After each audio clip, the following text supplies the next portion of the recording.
নমঃ শিৱায় নমস্কাৰ প্ৰিয় বন্ধু বান্ধৱীসকল আপোনালোকক আমাৰ ইউটিউব চেনেলটিলৈ পুনৰবাৰ আকৌ আদৰিছো আজি আমি আলোচনা কৰিম যে কন্যা ৰাশিৰ জাতক জাতিকাসকলৰ বাবে জুন মাহটো কেনেদৰে পাৰ হ'ব তেওঁলোকৰ প্ৰেম বিবাহ অৰ্থনৈতিক শিক্ষা স্বাস্থ্য আৰু ভাগ্য কেনেকুৱা আছে সকলোবোৰ সোমাই আছে এই ভিডিঅ'টোত আৰু লগতে কম ভিডিঅ'টোৰ লাষ্টত কম যে কি উপায় কৰিলে এই জুন মাহটো আটাইতকৈ আপোনাৰ ভাল দিন হ'ব হেয়ে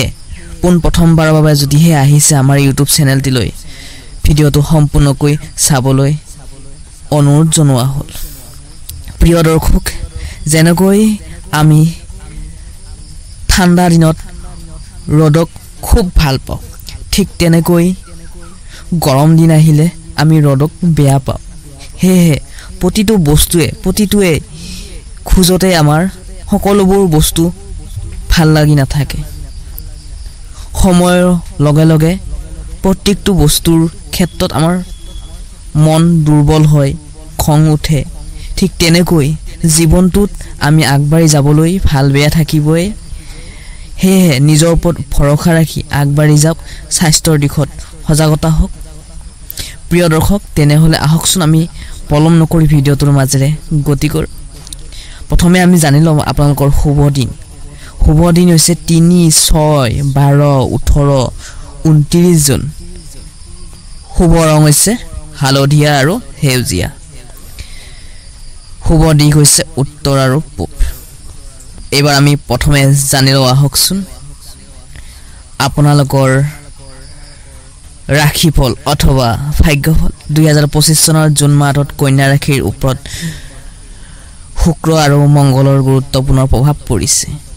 বুধ আপোনাৰ ৰাশিৰ অধিপতি হিচাপে খুব শক্তিশালী অৱস্থাত থাকিব যাৰ ফলত আপুনি কৰ্মৰ ক্ষেত্ৰত আগবাঢ়ি যাবলৈ প্ৰেৰণা পাব শুক্ৰ 5 জুনৰ পাছত আপোনাৰ ৰাশিত প্ৰৱেশ কৰিব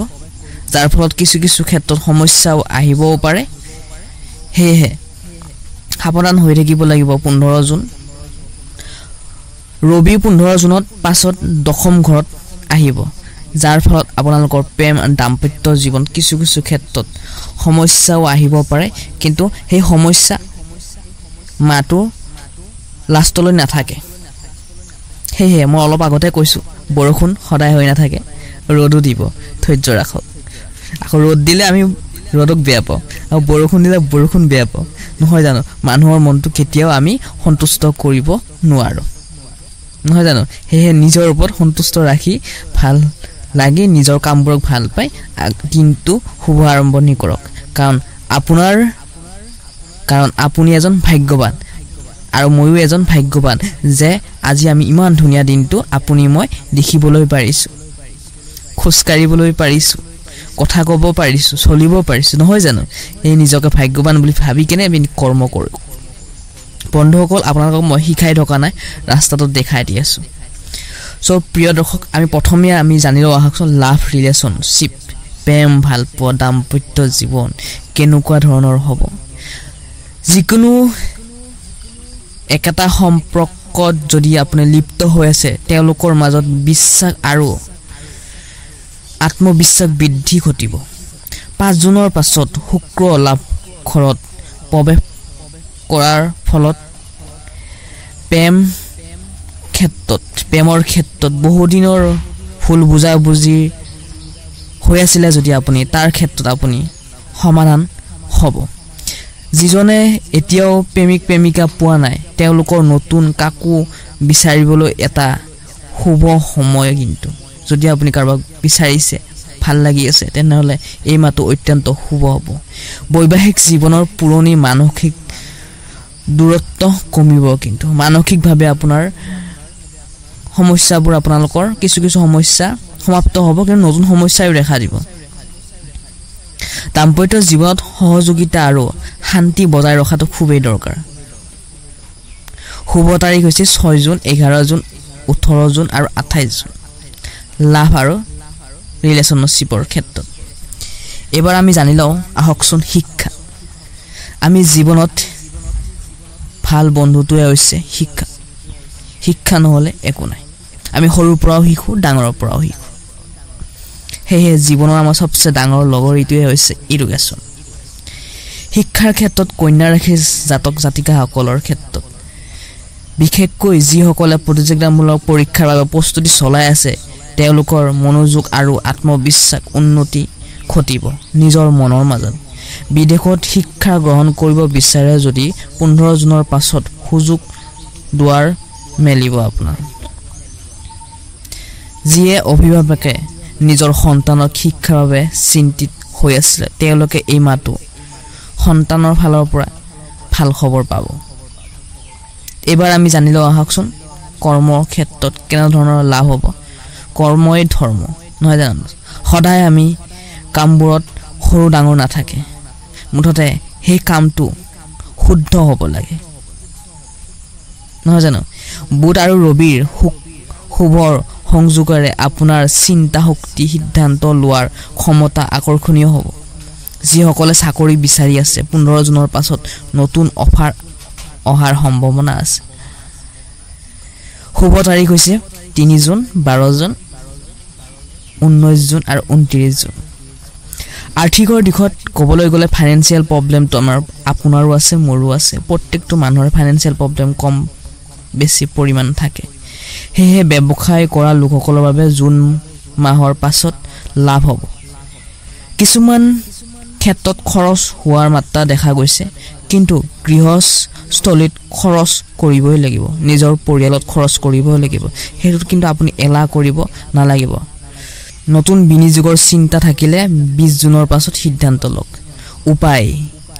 1 জুনৰ পৰা আপোনাৰ ভাগ্যৰ দুৱাৰ মুকলি হ'ব ধন আৰু সুযোগৰ ক্ষেত্ৰত হেহে সদায় কামবোৰ শুদ্ধকে কৰিবলৈ চেষ্টা কৰিব এলা নকৰিব এবাৰ আমি জানিলো আহকচোন স্বাস্থ্য